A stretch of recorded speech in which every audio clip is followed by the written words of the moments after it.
Welcome to Spotlight. I'm Robin Basselin.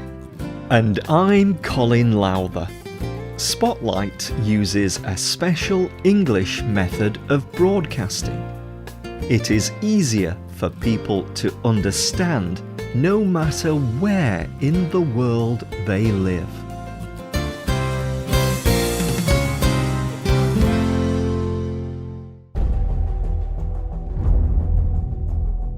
A man climbs up the side of a building. A red mask covers his whole face. He shoots a thin rope from in his hand. He uses it to fly through the sky. He flips and soars through the air. It is SpiderMan. SpiderMan is famous all over the world. There are many SpiderMan movies and television shows. But SpiderMan began as a character in a comic book. Comics are magazines that tell stories in pictures. Writers create characters called superheroes. These characters use special powers to defeat evil. Marvel is one of the largest comic book companies in the world. It is based in the United States, but hundreds of millions of people around the world read Marvel comics and watch Marvel films. Marvel is so successful because people love superheroes. Superheroes give people hope, and they raise important questions. What do we want to be like? Who can be strong? And what does it take to be powerful? Today's Spotlight is on one of Marvel's newest superheroes, Kamala Khan.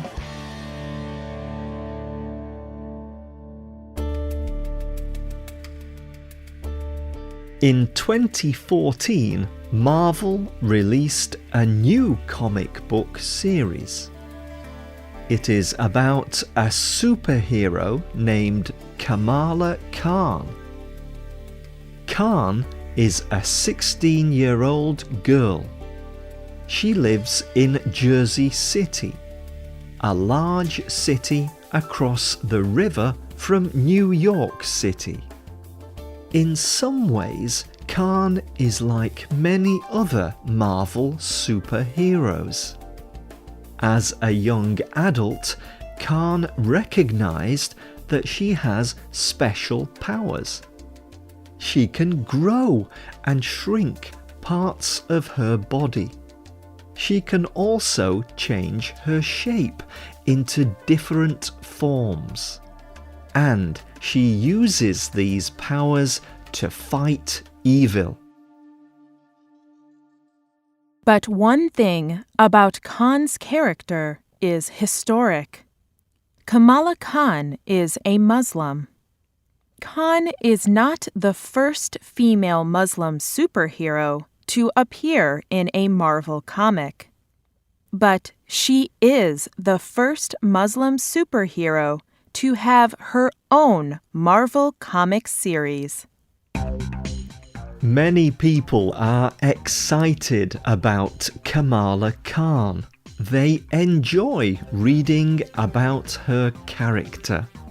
And they also believe she will help fight negative stereotypes about Muslims. In the United States, some people have negative stereotypes about Muslims. Many people think these fixed ideas about Muslims are true. But stereotypes do not represent the true life or beliefs of all Muslims. In the United States, many people began to form negative stereotypes about Muslims after September 11, 2001. On this day, Muslim terrorists flew airplanes into the famous New York World Trade Center buildings. Thousands of people died during this tragic event, and after, many U.S. citizens began to fear Muslims. Some news organizations began to represent Muslims in negative ways, and soon, negative stereotypes about Muslims began to grow. G. Willow Wilson is the writer for Marvel's new Kamala Khan comic. As an adult, Wilson became a Muslim, and later she married a Muslim man. She knows well that some people in the United States have a very strong stereotype of Muslim women. Many people believe that all Muslim women are victims. They think that Muslim men rule oppressively over women.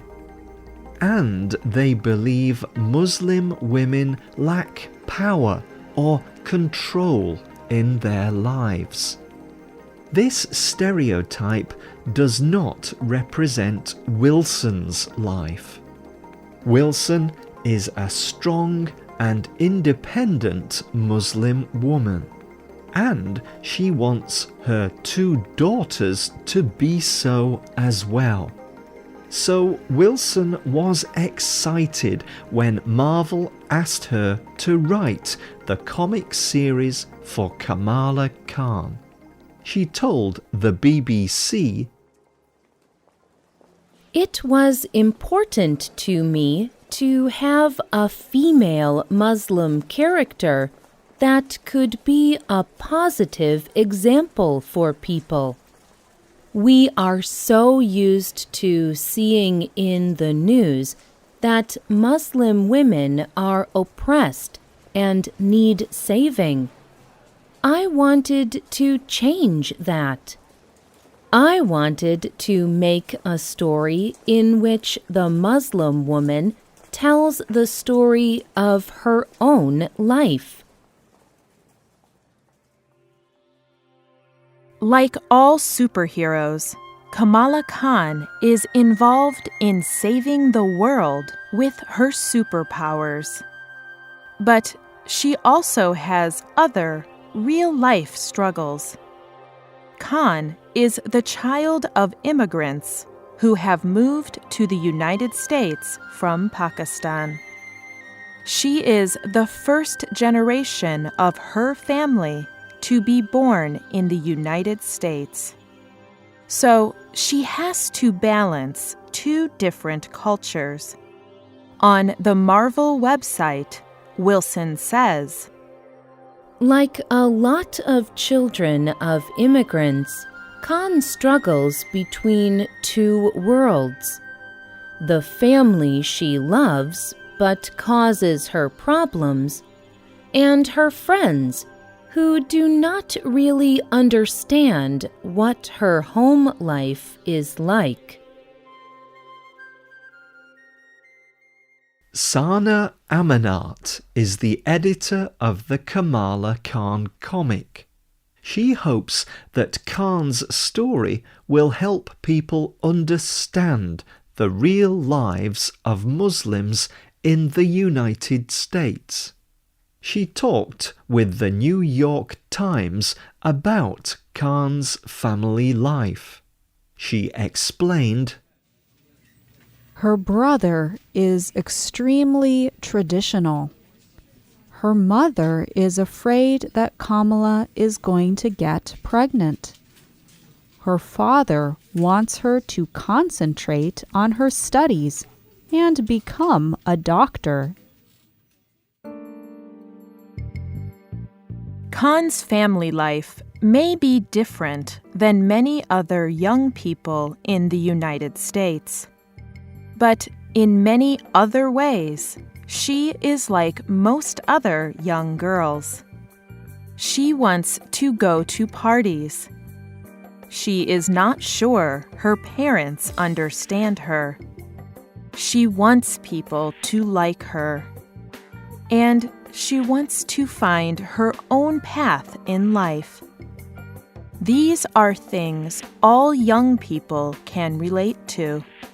And when non-Muslims read Khan's comic, they can begin to recognize that Muslims are just like them.